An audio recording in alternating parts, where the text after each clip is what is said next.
We're all getting connected here. We'll give it a second. Thanks so much. Here we go. Awesome. Thanks everyone for joining us here this afternoon for our session with history. I'm super excited to see you here. Thanks for making your space to join us here at Carleton University for our virtual March open house. My name is Caitlin Anderson. I'm the National Recruitment Officer here at Carleton, and I'm actually a BA grad myself and took a couple of courses in history, and I always love this session because there's so much to learn. So I really encourage you today, if you have questions, things that are on your mind, head on over to the Q&A tab and pop your questions in there. We'll be taking a look at those throughout the session, as well as heading over to the history academic booth afterwards to continue the conversation. So really great spaces for you to join there. Before I hand things over to our group here from history, I just like to take some space at the start of each of our presentations to acknowledge the location of Carleton. So Carleton is located in Ottawa, Ontario, and although most of us aren't currently located on campus today, it's also the traditional and unceded territory of the Algonquin Nation. And this acknowledgement is something that's important for us as staff, faculty, and students to recognize the privilege that we have to learn together and grow together on the beautiful land that is in Ottawa, and continue to recognize the history of our relationships with Indigenous peoples, but also to create a better future. And if that's something that's interesting to you, you're in the right place. You can also check out our Indigenous Access booth if you have questions today, or check out carleton.ca/Indigenous to hear all that's happening at Carleton. So that's enough for me. You didn't come here to listen to me. You came here to hear more about history at Carleton. So I'm going to hand things over to Dr. Susan Whitney, who's an associate professor of history and the undergraduate supervisor of our history program. So over to you. Great. Thank you so much, Caitlin. And good afternoon and welcome. Caitlin, I can't seem to advance the slide. Caitlin, can you hear me? Thank you. Well, we'll start that again. Good afternoon and welcome to the History Department Information session. I'm Professor Susan Whitney, as Caitlin mentioned. I'm the supervisor of undergraduate studies. I suspect I may have talked to many of you who are in the audience at some point this week. Thank you for coming. I am joined today by two colleagues on the bottom of my screen, Nigel Clemencik Pulisevic, who graduates in June with a double major in history and Greek and Roman studies and two minors, one in archaeology and the other in medieval and early modern studies. And in his spare time, Nigel is also the co-president of the History Undergraduate Society, known as HUGS. Nigel and I are joined by Professor Erica Fraser, who teaches Russian history, Cold War history, and the history of sport. And she joins me in also teaching our new third-year course in historical theory. During our time today, we're going to introduce you to what Carleton's history department offers you as an undergraduate student, especially in your early years. And as part of our presentation, Nigel is going to talk about the first-year seminar he took on Victorian London, as well as the practicum placement he did in third year. And you can ask questions in the chat, but we'll make sure we leave plenty of time for you to ask questions at the end.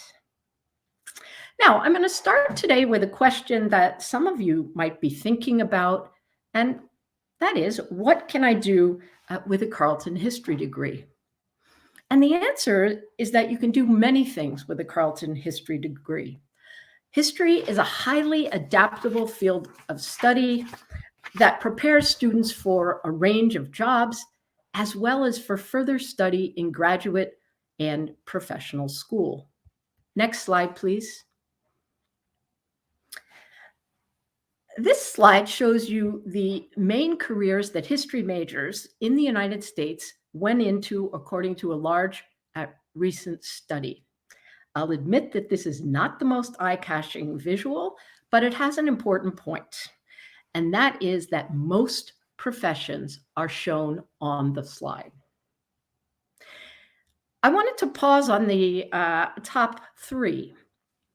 At number one, education. Education is where most American history majors go. There's not a Canadian study, which is why I'm using the American study. And education includes teaching at all levels, whether in primary school, high school, or at university.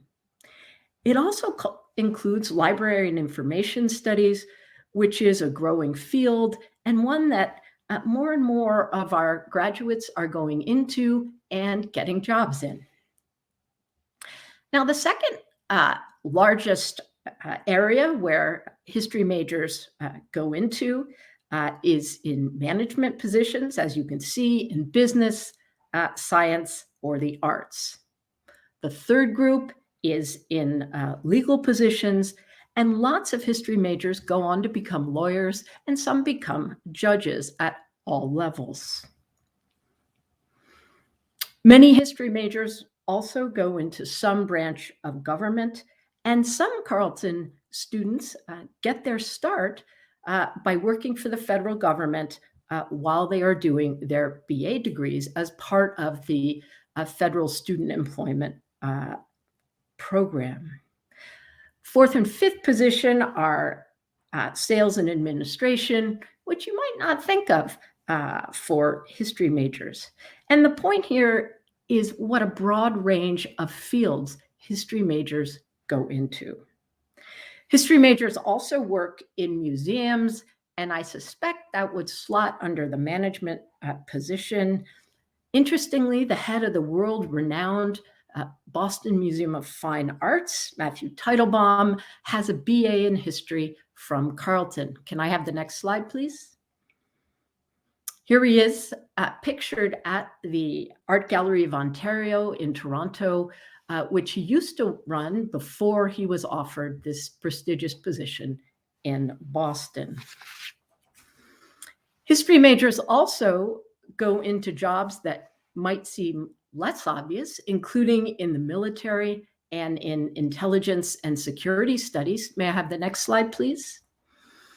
Another BA graduate, and he also did an MA at Carleton, Vincent Rigby, recently retired after 2 years as Canada's National Security and Intelligence Advisor to the Prime Minister. And before that, he was Associate Deputy Minister of Foreign Affairs, among other positions. You'll be interested to know that he has Zoom lectured in 2 of our history classes this year. And the point I'm trying to make in this first section is that history students go on to do all kinds of things because history teaches you the kinds of skills that you can take to many professional jobs and workplaces. Next slide, please. In your classes, you'll learn how to do research, how to analyze and evaluate evidence, and how to communicate and argue your position, both in writing and when speaking. And as some of you may have seen, Nigel's the star of one of our videos on our website called Nigel's Story. And as he talks about, you may get to learn more about the history of your own family or community as you go through your history courses. At Carleton, we offer students diverse ways to engage with the past. Our courses explore a broad range of subjects. Many courses deal with one problem or subject or theme, maybe the history of war, or the history of revolution, or sport, or sexuality, or children and young people, or alcohol, or the history of the complicated encounters between European settlers and indigenous peoples in North America. Next slide, please. We also have many courses that focus on the world's countries and regions, including Professor Fraser's second-year History of Russia class, as well as second-year courses in the history of Africa, the history of the Caribbean and Latin America, the history of China and Japan, the history of Europe and Canada and the United States. So no area of the world is absent from our curriculum. And then in your fourth year, you'll take fourth-year honors research seminars that allow you to do your own historical research projects and create your own works of history.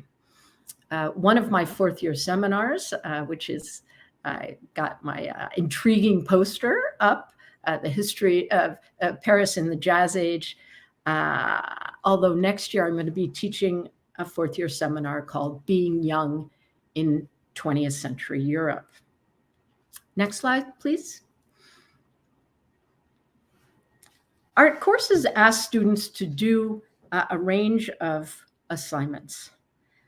Of course, you'll write essays and do research papers, but you might also be asked to write a briefing note for a government official like Vincent Rigby, or you might be asked to create a website or make a podcast, or even research part of a museum exhibition.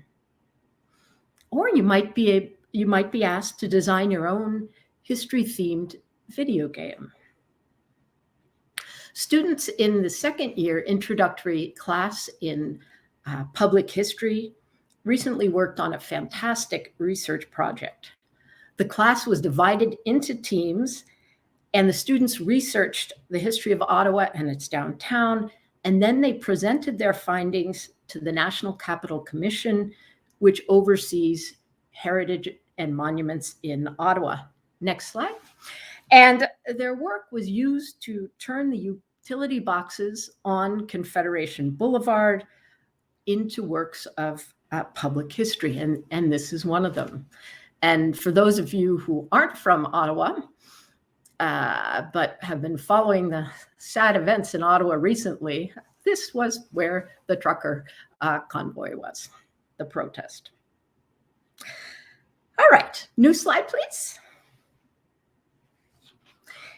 Each year at Carleton in history is a bit different.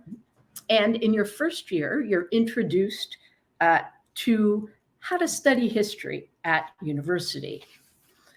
In first year, you're required to take only 2 semesters of history out of your 10 semesters. And in history, you can choose from a wide range of seminar and lecture-based courses.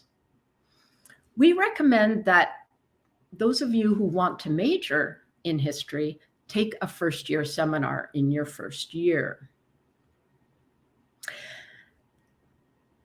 We wanted to tell you a little bit about what these seminars are and what makes them special. First of all, first-year seminars give students the opportunity to work in a small class setting with a professor from the moment they start their university studies. Our first-year seminars tend to have around 15 to 25 students in them, maximum 30 students. And in them, you study one historical topic for the entire year. And as you're studying your topic, as you're immersing yourself in this historical problem, you'll learn the kinds of skills in academic reading, writing, and analysis that you'll need to do well in your undergraduate studies in history and in your other courses in your BA as well. For these first-year seminars, we choose topics that we know will interest students. And the professors whose research is in these fields, they devise assignments that are particularly suited to first-year university students. You can see the topics for next year's first-year seminars at the bottom right of the slide. All of them are very well. The first three are very popular: A Global History of World War II, Sex, Squalor, Scandal, Victorian London, The Long Civil Rights Movement in the American South in the 1950s and 60s, and a new first-year seminar called Gaming the Middle Ages, which I understand is going to sort of look at the intersection between the history of the Middle Ages and video games. And it's taught by a very innovative professor who specializes in medieval Europe. Nigel, who's here with us, took the first-year seminar on Victorian London and still says it's one of his favorite courses. Nigel, can you tell us a little bit about this course? Yeah, for sure. So yeah, Victorian London was one of my favorite courses, and remains one of my favorite courses in my degree today. It was such a good opportunity to learn so many different things about history that even though I focus in the medieval Mediterranean, everything about this course is still relevant to what I study, and everything I learned has helped me along the way.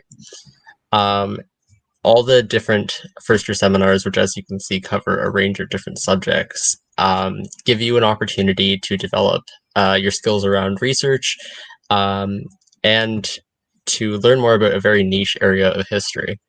You also get the opportunity to learn more about Carleton's resources, both on campus and online, such as through the library for research.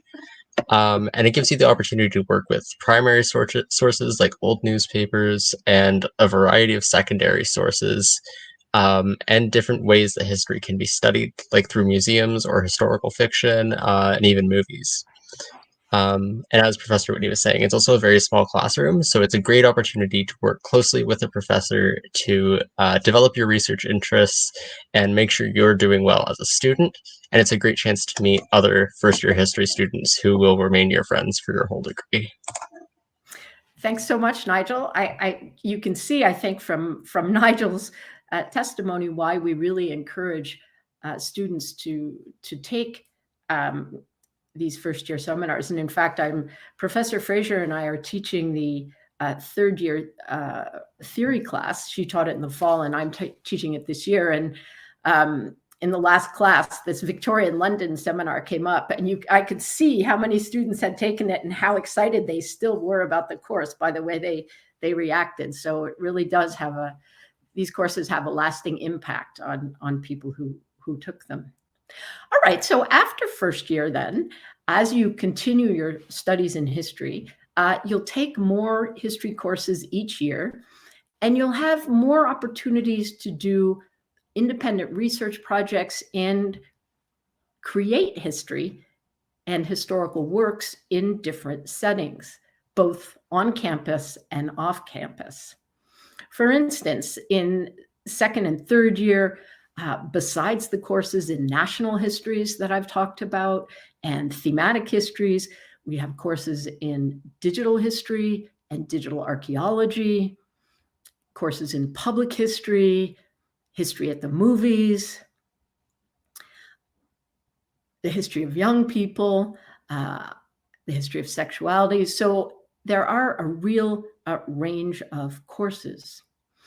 In one very popular third-year course, which Nigel also took, students study historical fiction and then write their own piece of historical fiction. And as I mentioned, when you get to fourth year, you'll take 2 honors research seminars, which again usually have sort of 12 to 15 students, maximum 20 to 22. And in that seminar, you'll study a topic closely with your fellow students and the supervisor, and you'll do a major research project on your own and then present it to your classmates. And recent topics for fourth year seminars, we have one on love and family life during the French Revolution, life in the Middle Ages, or as I mentioned, next year I'm teaching being young in 20th century Europe. Erica, have you taught a fourth year seminar recently?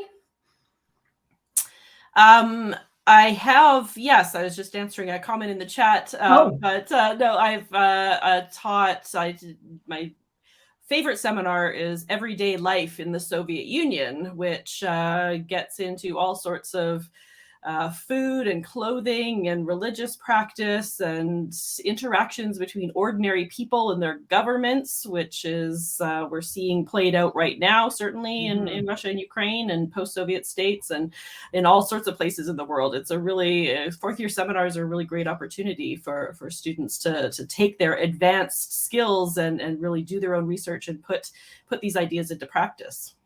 Absolutely, thank you. Now, because Carleton is located in Canada's capital, we are surrounded by Canada's best research facilities in history. Ottawa is home to Library and Archives Canada.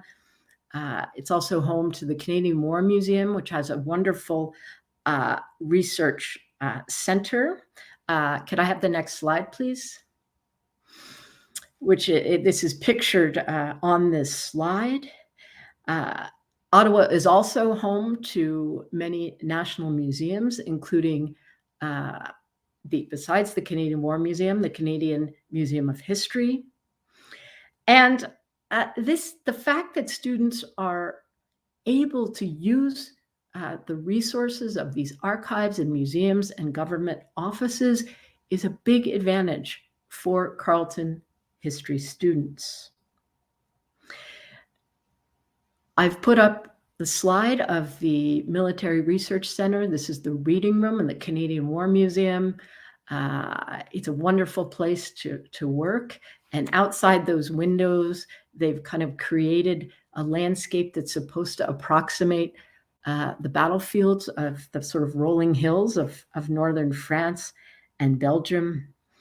And it was here that one of my seminar students in a fourth-year seminar on Europe from the First World War to the Second World War, he was the first person to study a huge box of postcards that Canadian soldiers had sent home to their families from the Western Front during the First World War. And so he spent many happy days sort of sitting in this research center and working on these primary sources. In third year, we offer a practicum course that places students in places like museums or libraries and archives or other nonprofit organizations where they do research, analyze data, build websites, and help prepare exhibitions. If you do a practicum course, you get academic credit for this course and for your work that takes place off campus. And this slide that is up shows a student doing a practicum placement at the Canadian War Museum, working with original documents, photographs in 2016. Nigel did a practicum at Dominican University in his third year. And Nigel, can you tell us a little bit about the work you did during your practicum? Yeah, sure. So my practicum was in particular at the Dominican University College's library, where I got to lead the development of a digital exhibit of art books. So the art books were sent over from a priest in Japan, and because of his legacy in the Dominican community, they wanted to have an exhibit to kind of honor him. So I got to work with digitizing these books and documenting his life through oral history interviews and putting all this data together to come up with a digital exhibit that was to be posted on the library's website. So it was a great opportunity to kind of experiment with different technologies that are used in the subfields of history and to get real life experience in history, to make a difference in a local community, and to get an idea of where you might want to take your degree when you're done. Absolutely. And these practicum courses are designed to give you the kind of hands-on experience that, as Nigel said, can help you in your next step after you graduate from university. Now, another thing that we've designed, can I go to the next slide, please? I got all excited about Nigel's practicum. Yes, and this slide shows you some of our recent practicum placements. You can see that National Capital Commission, Library and Archives Canada.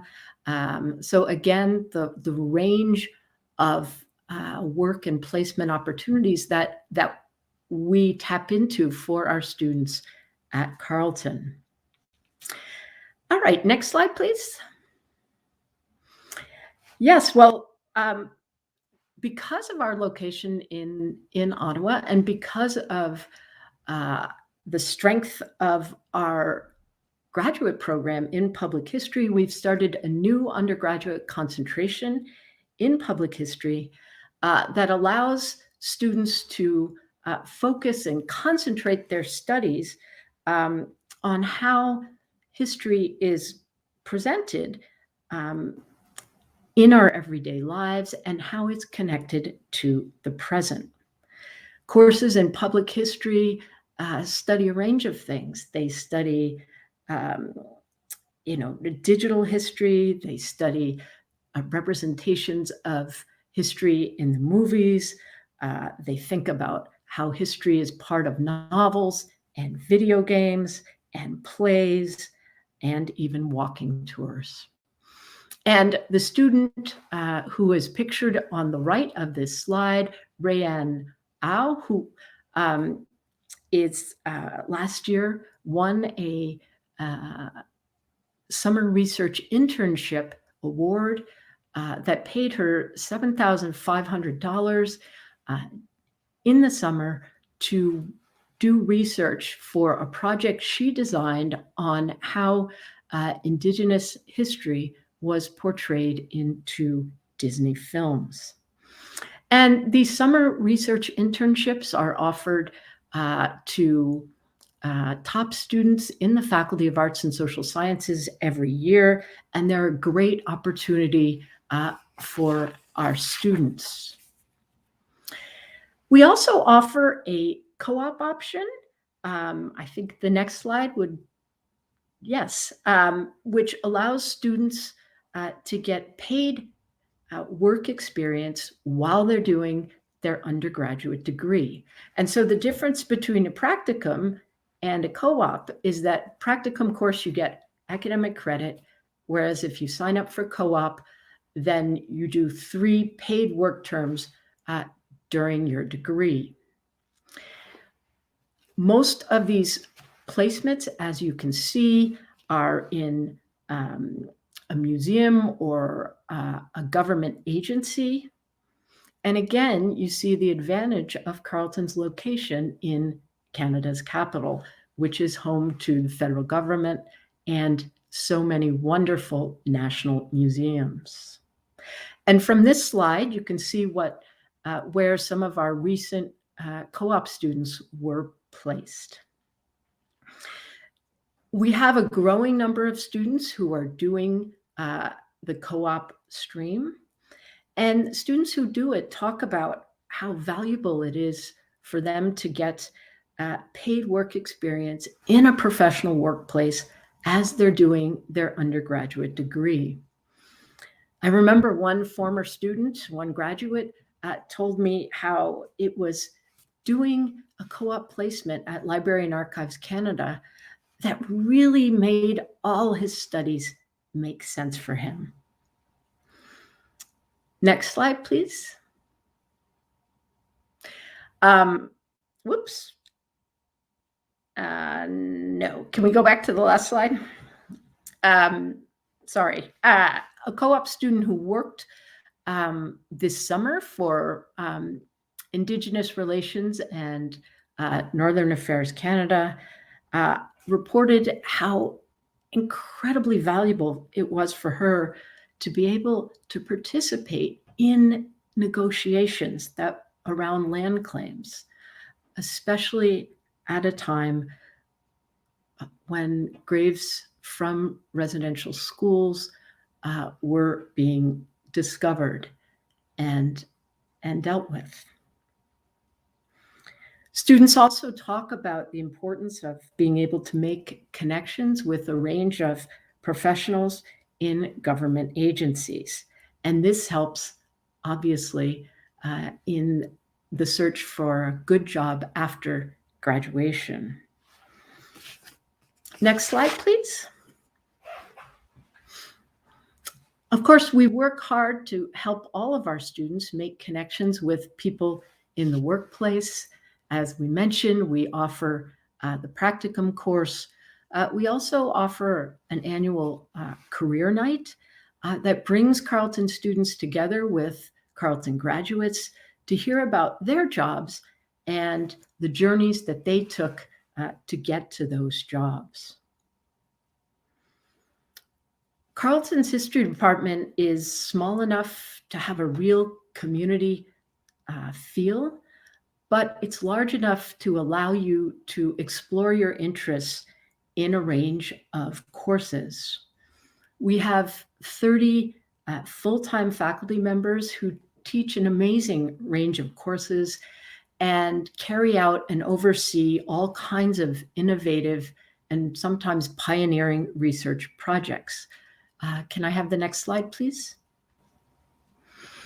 And this slide shows some of the projects that our faculty members have been overseeing in recent years.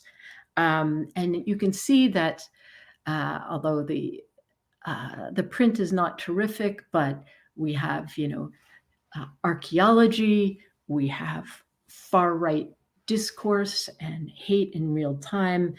And one of our professors has a project, Laura Matacoro, investigating global places of sanctuary for refugees and global patterns of migration, which is certainly incredibly topical in 2022.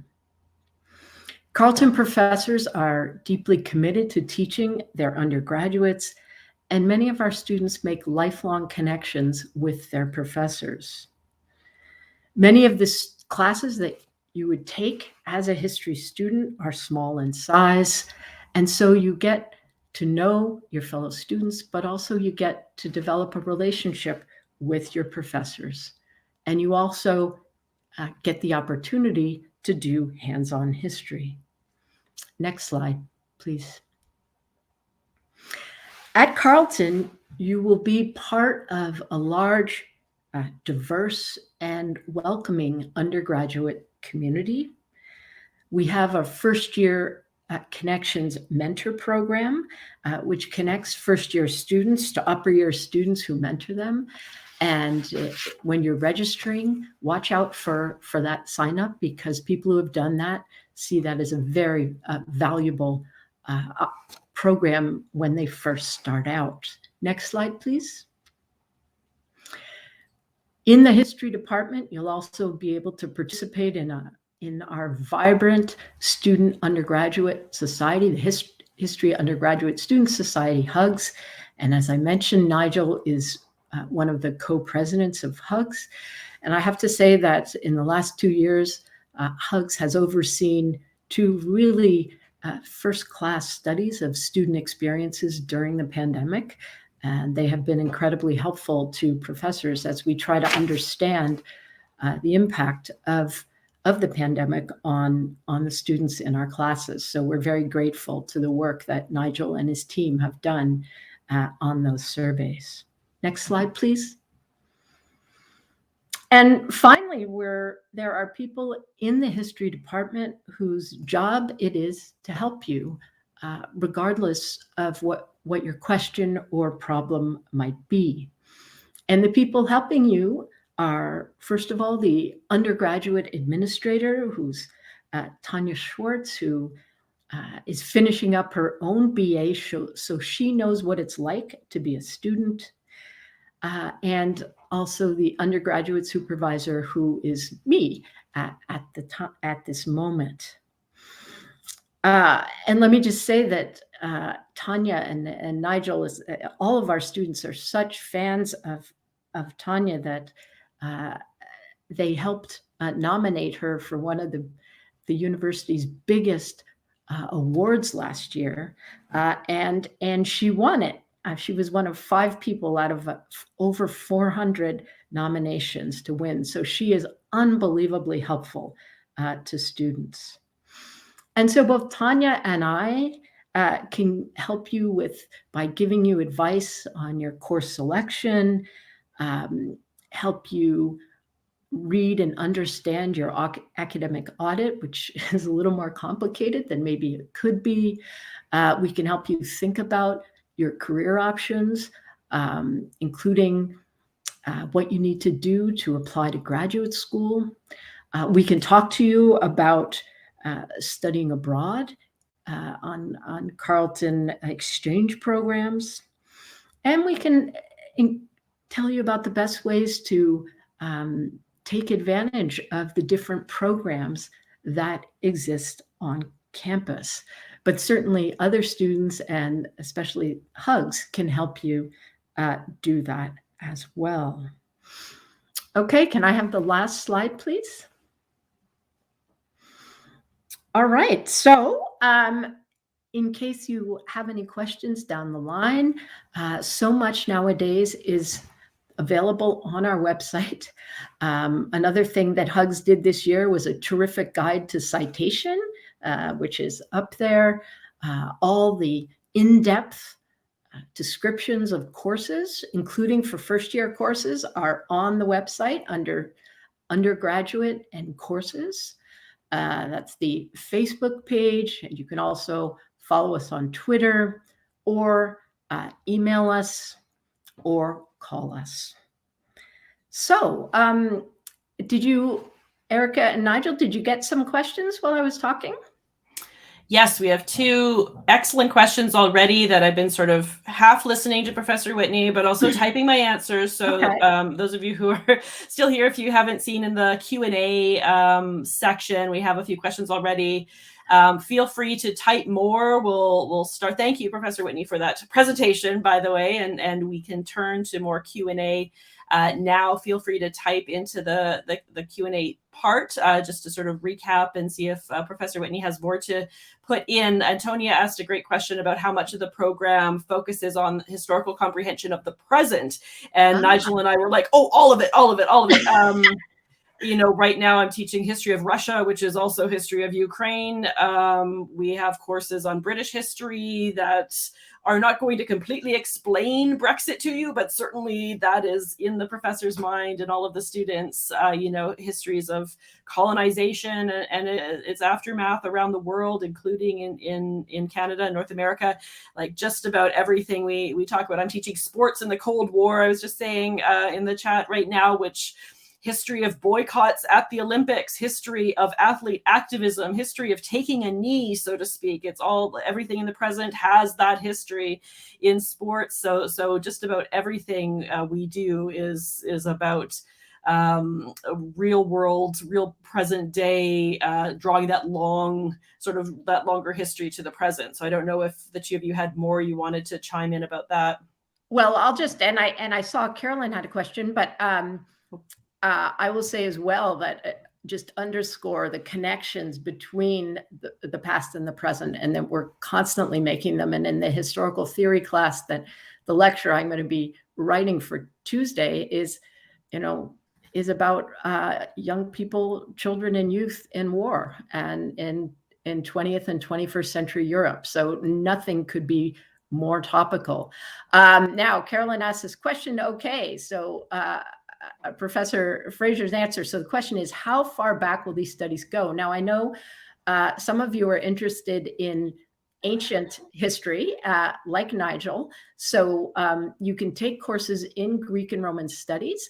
Our history courses themselves are, what are known as cross-list them. So you can either take Greek and Roman studies courses as history courses, or you can take them as Greek and Roman studies courses. And if you're really passionate about it, you can do like a Nigel and major in both of them. But our history courses really start in the medieval period. But maybe, Nigel, you're the person to talk about this in the early courses, because I know a lot of students are interested in Greek and Roman history. Yeah, for sure. So in the history department, yeah, like Professor Whitney was saying, our oldest courses tend to be in the medieval period. If you take a course such as pre-colonial Africa, you go a little bit further back. But there is quite a range there. Older courses you'll have to go to Greek and Roman studies for, but there is a lot of courses that are also cross-listed between the two departments, which makes double majoring really easy because a lot of the courses do count towards both degrees. So it's a little bit easier to fulfill your requirement. Aha, Nigel has explained how I always wondered how it was possible to do a double major in 2 minors, but he's explained part of the trick there. Okay. Yes, it took me a while to realize that courses can count for 2 parts of your degree. So that's something to keep in mind. And I think it's worth pointing out, and I've said this to those of you some of you I've talked to on the phone, that we are certainly finding that students are doing more and more like Nigel. Many students now in 2022 are combining different types of things and getting credit and degrees and certification in more than one subject. So people often do what is called a combined honors. I call it a double major, but it's you put two programs together. What Nigel is doing is very popular, combining history with Greek and Roman studies. So is people also often combine history with political science, history with English, history with religion, history with anthropology. Those are all sort of things that are similar ways of thinking, and they complement each other well. And one of the exciting things about university is when something you're learning in one class relates to and enriches something you're learning in another course and maybe in another discipline.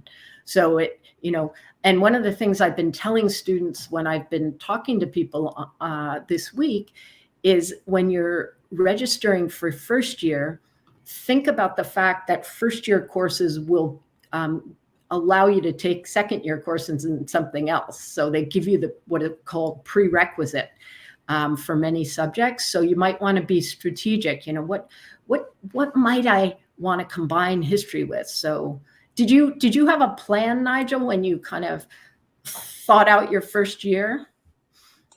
I did. One of the reasons I chose Carleton was based on the majors and minors that were offered. So I saw that Carleton also had a minor in archaeology. So that's one of the reasons that I chose Carleton over the University of Ottawa, for example, because it was able to speak more to my interests. So take a good look at the type of majors and minors that are offered, because there are a lot, and that can help you form your decision. I know we have a bunch of minors in like disability studies, Indigenous studies. There's a new one in climate change and the humanities.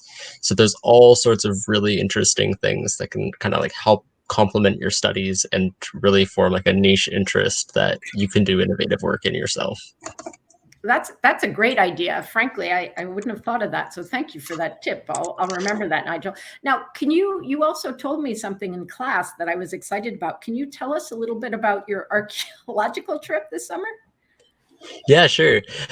So one of the great things about some of the smaller programs at Carleton is that you get to know your professors really well, and they get to know the types of stuff that you're interested in, so they can invite you to participate in all sorts of cool projects. So one of my professors in the Greek and Roman Studies program has invited me on a dig just outside of Rome in Italy this summer. So I'm going to be helping her to analyze ceramic finds that has been recovered in that site, ranging from the 6th century BC to the 6th century AD. So there's all sorts of opportunities. And did you tell me, Nigel, that she's paying for your way? Yes. Yes, that's an important part of that story. Opportunities too. Yeah. Yeah. So that's pretty amazing. Did you want to say something, Erica? No, I wanted to run another question by you, Professor Whitney, when you have a chance. Yeah, absolutely. Chat. I might have answered it incorrectly. Maria had and that's an amazing opportunity, Nigel. I'm so jealous. That sounds great. Maria asked about the concentration in public history, which she correctly says looks very interesting and is innovative. Is it competitive, and how many students are taken in each year? I wasn't sure if there's a GPA requirement, or you can just declare that concentration in public history and you're good to go. You know, Maria, we just started it this year. It is not what we call select entry, so we don't have a limit on the number of students. It's quite small at this point since we just started it. Gosh, I don't think we have a GPA limit, to be honest. If it's not listed, it sounds like you've already read about it on the website, and if it's not on the website, we don't have it, because we try to be as transparent as possible. So put all the relevant information on the website. Yeah, we're happy to get anybody into it. It's as Professor Whitney says, it's new, and so it's a growing field. It's possible in the next few years we will be so overwhelmed with students that it will become more competitive. But right now, if you're interested in it, then look at those courses and start thinking right now about your concentration in public history. I think we'd be more than happy to have you. Go ahead. No, I was just going to say, and Nigel, am I correct in thinking that you probably would have done the concentration, but because it sounds like you did a lot of the public history courses, but yes, you were a little too early for the concentration. Yeah, so because it was just introduced, I'm not able to take it, but I am going to be doing my master's in public history. So even if you don't take that, there's lots of opportunities to learn about public history, museum studies, all that sorts of stuff. Yes, and I'll just say that we're very proud that Nigel is going off to Western to do his master's, and he's won a prestigious Ontario graduate scholarship. So he's being paid a lot of money to do his master's, and that's something that people don't always realize. Uh-oh, I just heard a bell. So I think we're probably going to have to wrap up. Caitlin, do we have to? Do you need us? That might have been my phone. Sorry. Oh, okay. I think we should have a few more minutes. Okay. There's another question here from Stella, and Nigel made a good point with it already. Is it difficult to get into the first year seminar you want to take? And I said, oh no, don't worry about it. And Nigel made the correct comment, which is you do want to register as soon as you're able to in the summer, and Tanya will give you that information. But is there more to say about how difficult it is to get into first year seminars? Well, I would just say that, to be honest, we've been talking up the Victorian London class a lot. So more people might be signing up for it than, it's always very popular. So the point is, and Professor Fraser's right, you'll get a time ticket. So register the minute you are eligible. That would be my advice. Is that your advice, Nigel, since you've registered?